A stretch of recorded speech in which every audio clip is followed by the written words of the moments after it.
chapter, starting with verse 18. Hear now these words, starting with verse 18.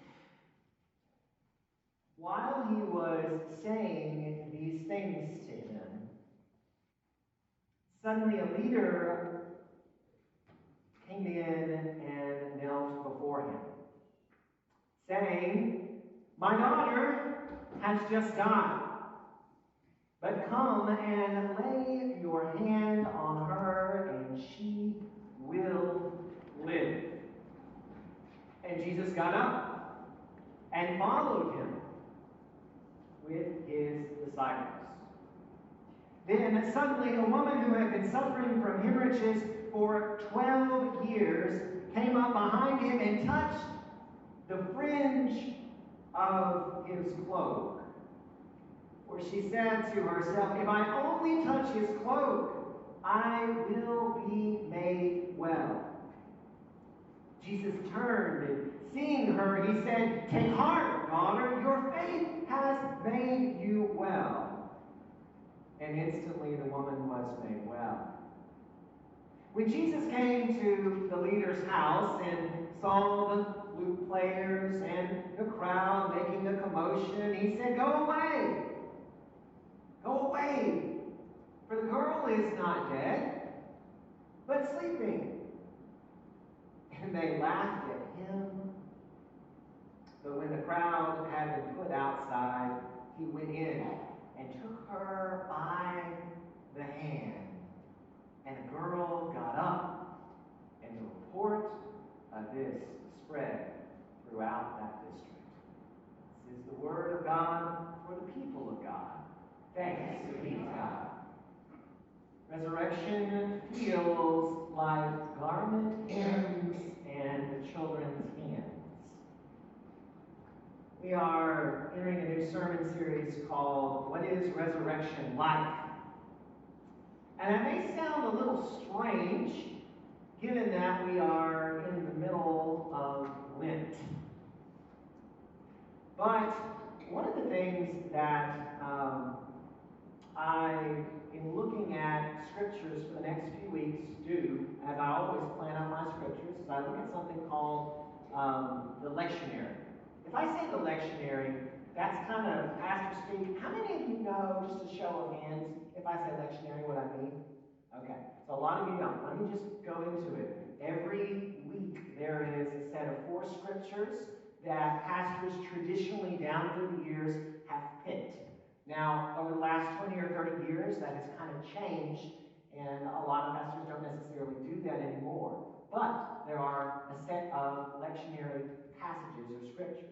And so I look at that every week and make a decision over whether I use that or not. And as I look at that, I realize that a lot of the passages coming up, not this week, but a lot of the other ones, are resurrection passages in the middle of Lent. And so I asked myself the question, why all of these resurrection-themed passages in the middle of Lent?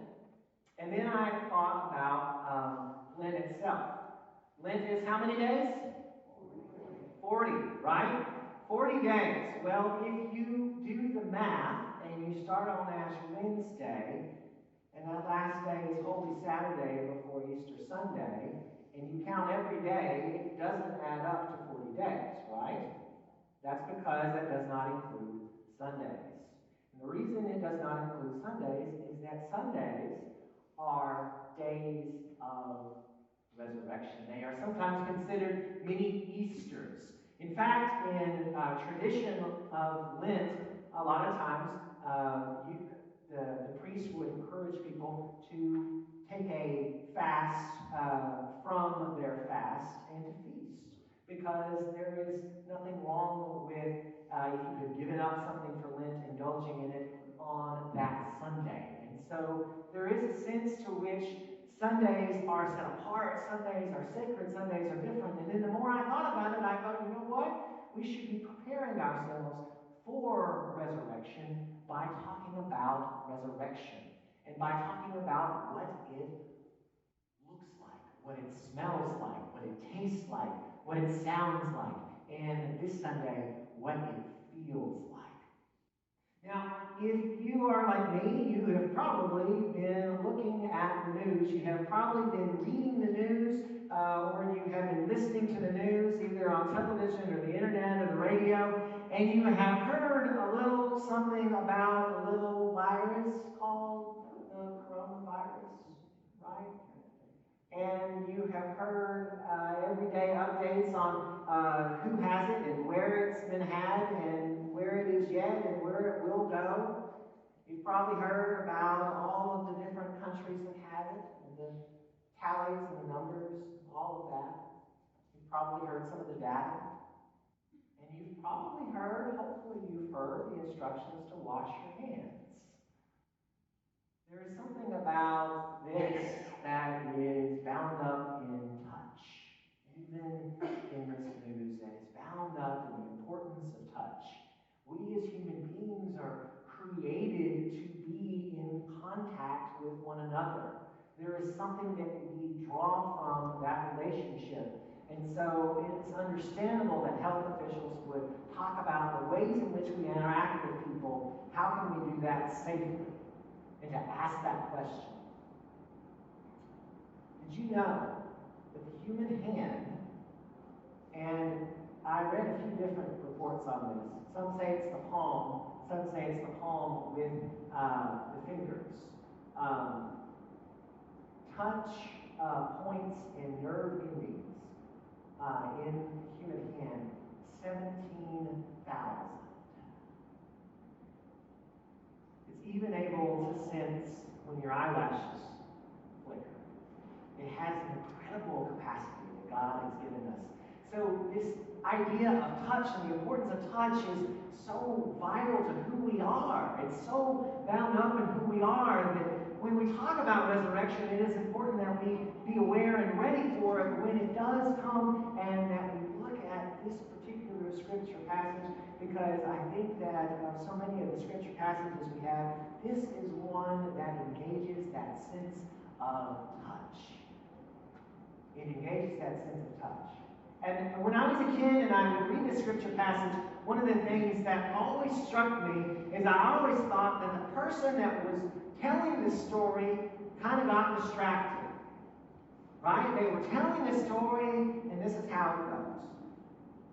While he was saying these things to them, suddenly a leader came in and knelt before him, saying, "My daughter has just died, but come and lay your hands on her, and she will live." And Jesus got up and followed him with his disciples. Then suddenly a woman who had been suffering from hemorrhages for 12 years came up behind him and touched the fringe of his cloak. There's a part of me that's a little ADHD, and I see like the person, Matthew, telling the story, and I'm thinking, squirrel. He just kind of goes off in the corner. He's telling this one story about this encounter that Jesus has, and all of a sudden there is this distraction. All of a sudden there is this all the way over here when he was just over here. And if Matthew could have just stuck to his story, then we would know about this one thing. And yet the point is, as Matthew is telling it, is that they are related. Very much related one to each other. That they are bound up together in this sense of touch, the importance of touch. It is all through the scripture. This leader, this ruler, the NRSV that we just read from, is the leader of the synagogue. Really, he's just a ruler. That's kind of a mistranslation. Because in Matthew's gospel, it's not Jairus. It's a Gentile that is trying to be. It's a completely different person. Because there's the whole issue with Gentile and Jew and touch and all of that. I don't have time to get into that. But my daughter has just died. But come and do what? Lay your what? Your hand, you mind? Lay your hand upon her, and she will live. And Jesus is getting ready to do that vital ministry of touch, that ministry of touch that he does throughout his time in Galilee. When he is interrupted by someone. This woman who had been suffering from hemorrhages for 12 years. How many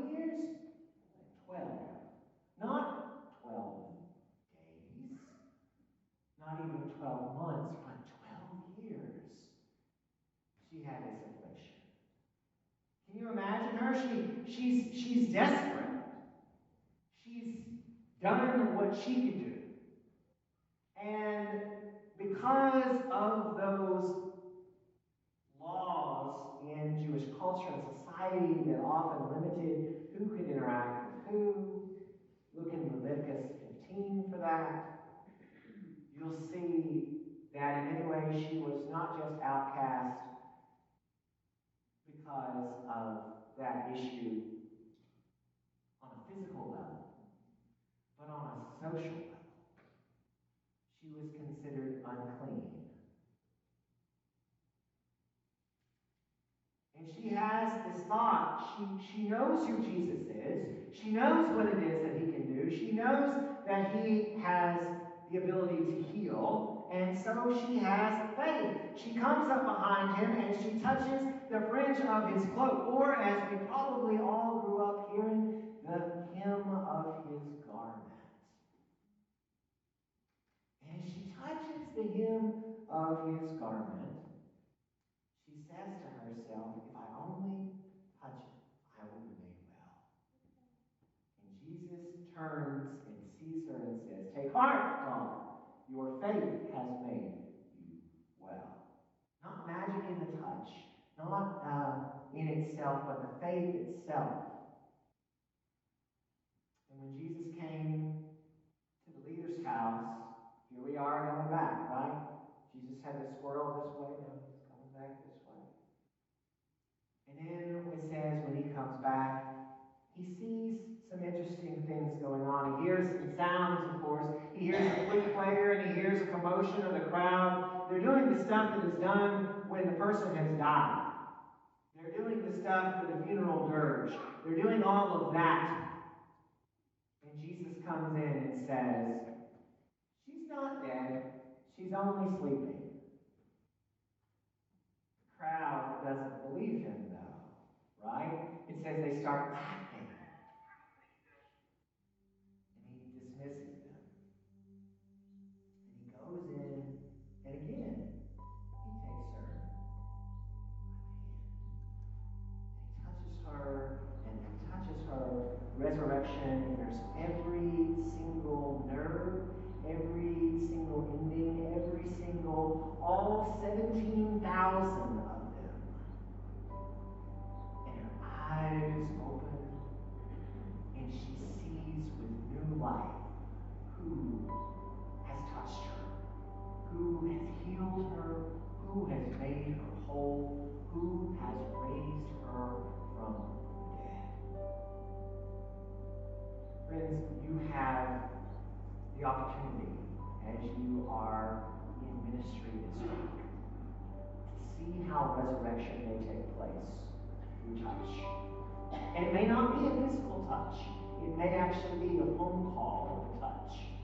It may be a card that you write as a touch. It may just be going and visiting a friend as a touch. But in the ways that you touch people's lives, that you are intentional, resurrection can take place as we prepare our hearts and minds for the coming of Jesus Christ in his resurrection, the most glorious resurrection of all. In the name of the Father, and of the Son,